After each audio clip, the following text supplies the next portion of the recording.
팔란티어는 확산하는데 허들이 별로 없습니다. 그냥 의사결정만 하면 되는 거지 뭐 법 바꿔야 되고 정치인들이 반대하고 이럴 일이 갈등의 소지가 없어요. 유일한 갈등의 소지는 너무 비싸다라는 거였죠. 너무 비싸기 때문에 사실은 가격도 밝혀지지 않잖아요. 왜? 그 기업마다 커스터마이징. 그러니까 팔란티어의 가장 큰 장점은 이거 앞으로 10년, 20년 동안 한 기업이 들어오면 매출 규모가 예측이 가능한 거고. 그러면 이렇게 안전한 밸류에이션이 어디 있습니까? 이러다 보니 팔란티어의 주가는 저는 올라갈 수밖에 없는 성장성들을 가질 수 있고.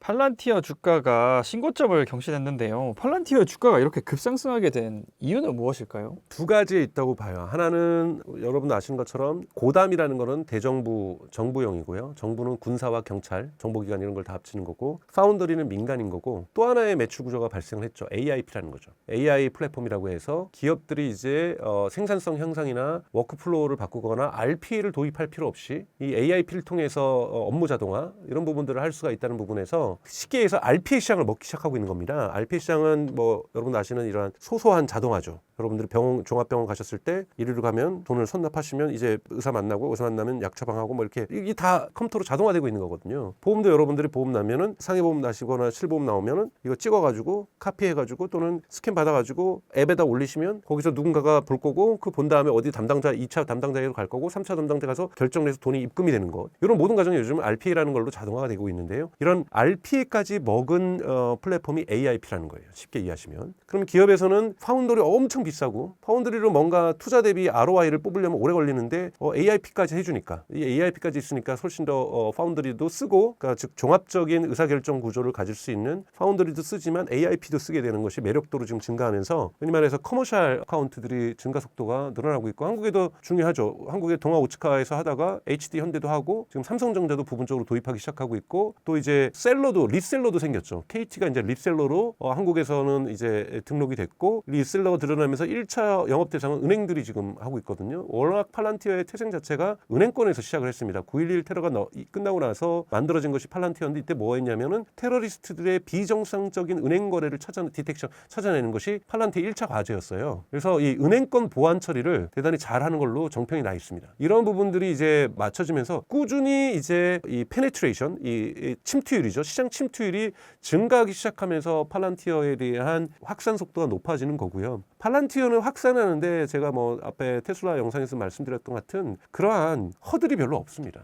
그냥 의사결정만 하면 되는 거지 뭐 법 바꿔야 되고 뭐 정치인들이 반대하고 이럴 일이 갈등의 소지가 없어요. 유일한 갈등의 소지는 너무 비싸다라는 거였죠. 너무 비싸기 때문에 사실은 가격도 밝혀지지 않잖아요. 왜? 그 기업마다 커스터마이징, 그러니까 그 기업이 업무량, 데이터량 그리고 기업이 한꺼번에 여러분 팔란티어를 도입하지 못합니다. 삼성전자가 만약에 LG전자가 만약에 팔란티어 확 도입을 해버리면 중간 간부들 다 해고를 할 수가 없잖아요. 페이드아웃, 천천히 해고 과정을 밟아야 되는 거고 명퇴도 해야 되고 뭐 일부는 조정도 해야 되고 업무 조정도 해야 되면 노조의 저항도 있을 수 있고요. 팔란티어의 솔루션을 100% 모든 기업에 100% 적용하지 않습니다. 처음에 우리의 업무에 어떤 영역의 팔란티어, 어떤 영역으로 확대 이러면서 점차 하면서 여러분 팔란티어의 도입은 중간 간부가 그만둬야 됩니다.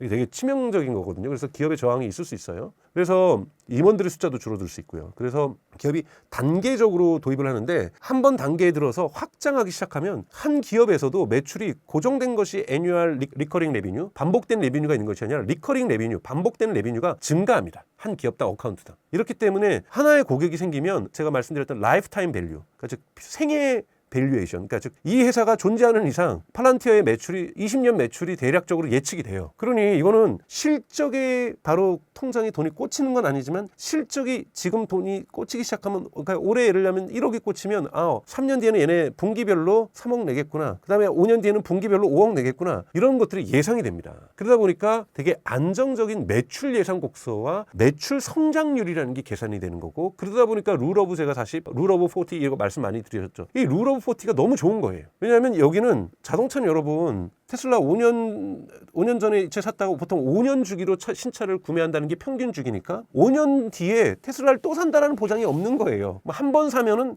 얘 한 20년 동안 우리 매출 얼마 내겠다. 이게 예측이 안 됩니다. 하지만 왜 우리가 AI와 자율주행을 높게 평가합니까? 한 번 로보택시 쓰거나 자율주행을 갖다가 FSD를 쓰게 돼서 돈을 내기 시작하면 그래도 2, 3년, 5년, 10년은 테슬라에 묶이겠구나. 이런 판단을 하면서 기업의 밸류에이션이 달라지는 건데요. 팔란티어의 가장 큰 장점은 이거 앞으로 10년, 20년 동안 한 기업이 들어오면 매출 규모가 예측이 가능한 거거든요. 그러면 이렇게 안전한 밸류에이션이 어디 있습니까? 이러다 보니 팔란티어의 주가는 저는 올라갈 수밖에 없는 성장성들을 가질 수 있고, 그러다 보니 저는 인정하셔야 될 것은 여러분 반드시 이거는 하입이 있습니다. 멀티플이 되게 높다라는 거잖아요. PER 여러분 뭐 500배 가는 이 기업이잖아요. 여기가 이렇게 강력한 과평가된 주식은 보기 드뭅니다. 근데 이런 성장주가 갖고 있는 가장 큰 특징은, 예를 들자라면 테슬라처럼 뭐 규제 이슈라든지 정책 이슈는 없겠죠. 알렉스 카프 자체는 은둔형이잖아요. 본인이 회사도 실리콘밸리 안 뒀어요. 거기 자꾸 만나면 애들하고 이상한 일 섞인다고. 가고 휴가도 어디 갑니까? 막 스키 타러 가잖아요. 인간은 강해야 돼. 그러면서 스키도 이 위에서 내려오는 게 아니라 그게 뭐죠? 그거 이렇게 크로스 워킹하면서 이거 하면서 막 씩씩거리면서 인간은 강해져야 된다. 체력이 뭐 이런 독특한 철학을 갖고 있는 거라서 비즈니스 런칭도 안 하고 어디 뭐 외부도 잘 안 나가잖아요. 그러니까 큰 이슈가 없어요. 꾸준하게 성장을 할 거죠. 그러나 어떤 이슈가 있겠습니까? 룰 오브 40가 예를 들자면 지난 분기에 83까지 가고 이번에 86까지 갔잖아요. 근데 다음 분기 발표를 했더니 75예요. 75만 해도 얼마나 좋아요. 룰 오브 40, 그러니까 40만 넘어도 좋은 건데. 그래도 사람들은 뭐 80이 이제 꺾여서 다시 70 갔네? 기대치가 너무 높아졌다라는 거예요. 성장의 기대치가. 근데 70만 돼도 60만 돼도 무진장 좋은 겁니다, 여러분. 근데 80이 넘었던 거에서 룰 오브 40가 60으로만 떨어지면 전 주가는 크게 떨어질 가능성이 있다. 물론 이것이 영원히 떨어진다는 것이 아니라 반등하겠죠, 다시. 그러니까 이러한 성장률, 룰 오브 40를 이제 잘 보셔야 돼요. 룰 오브 40에 따라서 기대치에 대한 너무 높은 기대치에서 룰 오브 40가 이제 90대겠지? 말도 안 돼요.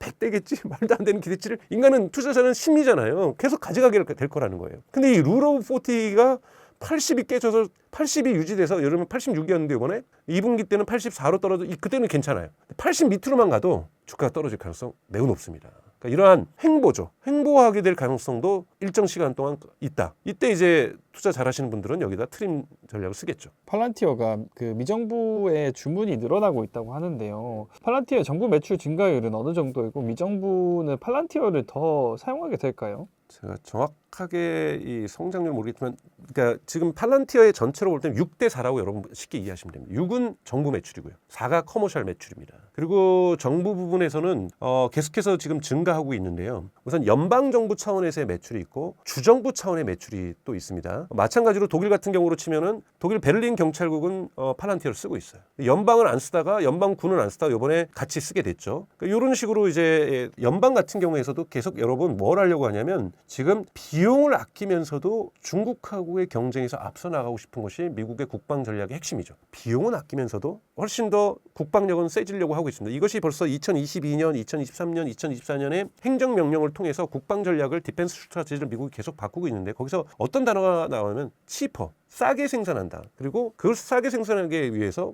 실제로 이제 어떠한 군 장비도, 방산 장비도 싸게 생산하고, 그다음에 모듈라, 싸게 하기 위해서 모듈을 쓰는 거죠. 왜요? 민간에서도 구매할 수 있는 부품을 쓰는 겁니다. 그래야 싸게 만들어질 수 있고요. 그다음에 빨리 만든다라는 거. 예를 들면 천궁 한 발 쐈는데, 우리 천궁 10발 쐈는데 10발 또 만들려면 얼마 걸리죠? 1년 걸립니다. 이러면 곤란해지는 것이 어디서 들어가니까, 우크라이나에서 러시아가 우크라이나 침공하면서 미사일 쐈더니 다 떨어진 거예요. 다 쏠 수는 없잖아요. 나머지 방어도 그걸 해야 되니까. 그러니까 북한에서 가져온 거잖아요. 그런 것처럼 빠르게 값싸게 만들어내는 것들이 되게 중요한 전략적인 부분이 됐고, 전체적인 그러면서도 강력한 타격력을 가질 수 있는 것, 이런 부분들이 지금 공군의 개념을 바꾸는 거고, 미국의 육군의 개념을 바꾸고 있고, 드론 전쟁으로 가는 거고, AI 밀리터리라는 개념을 바꾸는 거죠. AI 밀리터리라는 거예요.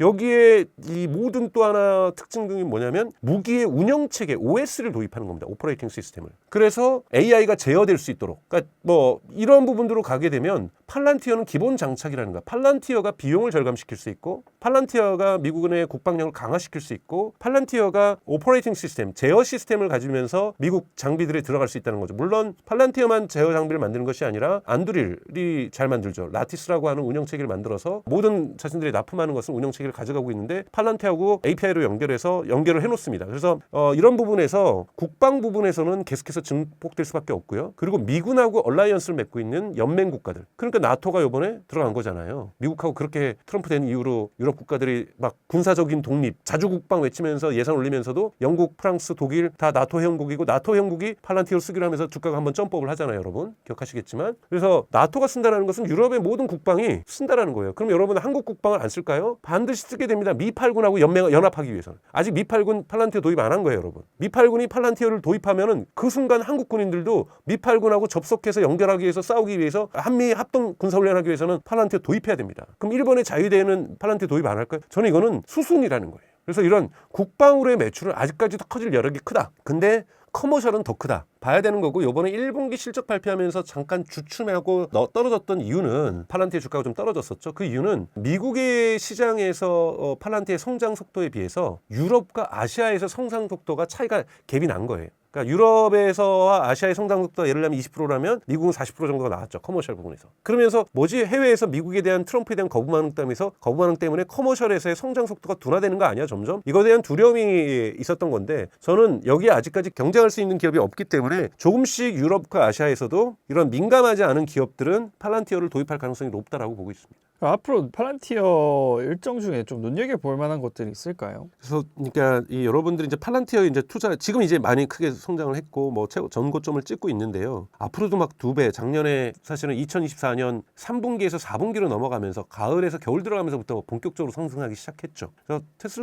팔란티어 물론 처음에 뭐 $5, $6 할 때까지 비교하면 지금 또 엄청나게 뛴 거지만 본격적으로 폭발적으로 성장한 건 작년 하반기부터라고 볼 수가 있는데요. 이제 1년이 다 돼가는 겁니다, 여러분. 그러다 보니까 이제 가장 어려운 것이 팔란티의 성장 트리거 이벤트를 찾기가 어려워요. 테슬라는 로보택시 시작한다더라. 주니퍼 나와가지고 차 엄청 안 팔린다더라. 또 많이 팔린다더라. 이런 다양한 시그널들이, 시장의 신호들이 있고, 옵티머스라는 시그널이 있고, 뭐 여러 가지 시그널들이 있습니다. 또는 메가팩이라는 ESS 산업, 에너지 저장 장치의 매출이 어떻게 증가하더라. 또는 중국 시장에서 FSD가 어떻게 됐다더라. 유럽 시장에서 FSD가 어떻게 됐더라. 이런 이벤트들이 많지만 팔란티어는 워낙 특히 미국의 CIA라든지 정보국이라든지 국방부에서 이거를 팔란티어를 도입할 때 이것을 언론에다가 프레스 릴리즈를 안 할 가능성들이 매우 높거든요. 그러다 보니까 이벤트가 적습니다. 그래서 팔란티어 이벤트는 무조건 분기 실적이에요. 그래서 분기 실적 발표를 항상 보셔야 된다는 거고, 분기 실적을 전후해서 선반영됐다가 요번처럼 빠지는 경우도 발생합니다. 왜요? 아시아에서 성장 곡선이 커머셜 부분이 성장률이 낮았다. 기울기가 낮았다. 이것 때문에 빠진 거잖아요.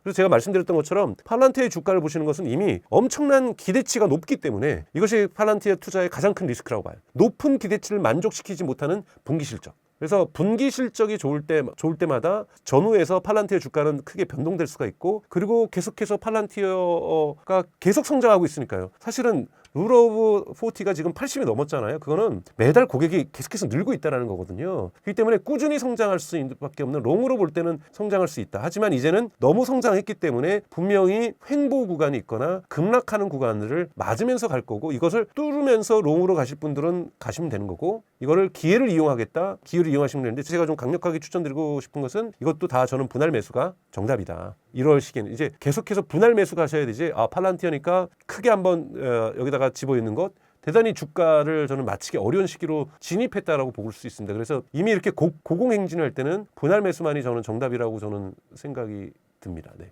그래서 팔란티어의 매출은 이제 폭발적인 성장보다는 이제 꾸준한 성장이 예견되는 거라고 할 수 있겠네요. 그렇죠. 근데 그건 해석의 여지가 있는데요. 룰 오브 40 정도만 넘었으면 이건 폭발적 성장이라고 봐야 되거든요. 그러니까 매분기 지금 폭발적 성장을 하고 있는 거예요. 매분기. 그러다 보니까 이것이 우리가 충격을 안 하고 있고 막 기대가 너무 높아진 거예요. 얘 맨날 하면 공부 1등이야. 매년 지금 매 분기마다 전교 1등을 해주고 있는 거예요. 근데 전교 5등에도 잘하는 거거든요. 근데 이제 전교 이제 4등, 5등, 6등 내려가면 이제 주가가 떨어질 겁니다. 근데 사실은 지금 매 분기마다 폭발적 성장을 해주고 있는 겁니다. 왜요? 룰 오브 40이 뭡니까? 그 매출 성장률하고 순이익 성장률을 더한 거잖아요. 이게 40이 넘으면 엄청나게 성장을 하는 거죠. 그리고 모든 기업은 성장률 둔화를 겪잖아요. 근데 지금 팔란티어는 계속해서 지난 3분기에 2020년 3분기에 60이었다가 2020년 4분기에 80을 넘었고 2025년 1분기에 80을 넘었단 말이에요. 근데 2분기에도 그럼 여러분 80을 넘을까요? 3분기에도 80을 넘을까요? 4분기에도 80을 넘을까요? 80을 넘는다는 것은 정말 기록적인 성장을 하고 있다는 거예요. 70만 넘어도 기록적인 성장이죠.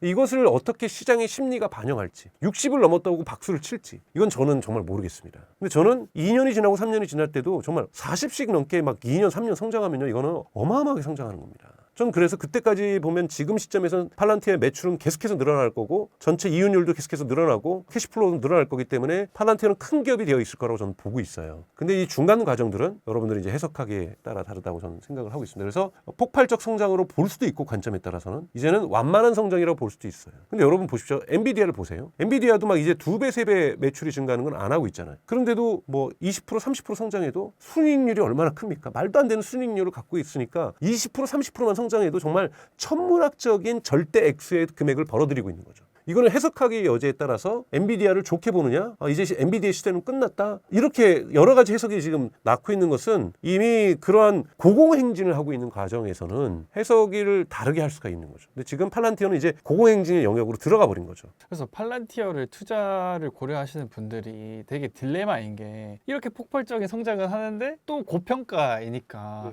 이걸 어떻게 사야 돼 말아야 돼 이런 고민하시는 분들이 분명히 있을 거라고 생각이 들거든요. 그런 분들은 어떻게 접근하면 또 좋을까요? 그러니까 되게 쉽지 않습니다. 이미 많은 분들이 초기에 들어가셨던 분들은 이익을 보셨을 텐데 또 한국 분들이 이 팔란티어를 많이 갖고 계시잖아요. 이미 많이 갖고 있는데 그러다 보니까 주변에서 팔란티어 산다니까 지금이라도 사 마라, 이것이 핵심이잖아요. 혹시 또 $240까지 가는 거 아니야? 뭐 이런 거고, 뭐 예측에 따라서는 저는 롱텀으로 보면 $240 왜 못 가겠어요. 테슬라는 벌써 액면 분할 여러 번 한 다음에 또 지금 $200를 넘게 가고 있는데 왜 못 가겠습니까? 왜 $1조 못 가겠습니까? 기업 가치가. 저는 갈 거라고 봐요. 중장기적으로. 그런데 이럴 때일수록, 그러니까 여러 번 반복돼서 말했지만 분할 매수만이 여러분 정답이라는 겁니다. 조금씩 사시면 뭐 일종의 뭐 나쁘게 얘기해서 물타기라고도 볼 수 있지만 조금씩 사시면 내가 고점에 샀더라도 그렇게 손해보지 않을 일이 발생할 수가 있고 앞으로 팔란티어의 실적을 여러분 같이 보게 되실 거고, 그리고 팔란티어는 여러분 걱정 안 하셔도 되는 것은 뭐냐면 자꾸 눈 떴더니 주가가 폭락했더라, 이런 거는 미국 경제, 거시경제에 큰 변화가 일어나지 않는 이상 팔란티어 주가에서는 잘 안 일어납니다. 큰 낙폭으로 떨어지는 거는 팔란티어만 떨어지는 게 아니라 미국 주식 전체가 떨어질 때 같이 떨어지는 것이지, 팔란티어 실적은 분기 실적에 의해서 크게 좌우되는 거고, 또 하나 이제 올라가는 트리거는 예를 들면 나토가 가입했다더라, 일본 자위대가 팔란티어를 한다더라, 대한민국 국가가 국방부에서 팔란티어를 도입한다더라, 이런 뉴스에는 크게 뜨겠죠. 하지만 이런 뉴스는 자주 일어나는 게 아니잖아요. 그렇기 때문에 너무 이렇게 심리적으로 막 괴로워해야 될 순간이 많지는 않으실 거다. 그런 부분에서 고점에 들어가도 저는 나쁘지 않다 말씀을 드리고 싶으니까, 떨어져도 지금 $125에서 떨어지면 뭐 $115, $110 이렇게 떨어질 거니 여기다가 막 전재산 투자하고 그러시면 안 되는 거죠. 그러면 이런 거 정도는 또 이때 들어가서 또 매입을 좀 하시는 거고, 또 올라가도 좀 매입을 하시는 거고, 떨어져도 매입을 하다 보면 근데 이것이 분기 실적이 좋게 나오면 확 올라가는 거, 점프업을 하는 거고, 그때 뭐 트림 전략을 쓰셔도 되고 롱 계속 하셔도 되고, 그런 부분에서 이러한 흐름을 갖는 주식이라고 저는 최근에 뭐 저도 팔란티어 주식을 갖고 있었는지는 한 만 1년 정도 가까이 되는데요. 저는 오래되지 않았습니다. 솔직하게 말씀드리면. 근데 이제 폭등하기 전에 이제 구매를 했었던 건데, 그러한 경험을 저는 갖고 있고 이런 주식의 성격은 좀 그렇게 될 거라고 저는 생각을 하고 있습니다. 이런 비즈니스의 성격 자체가. 네.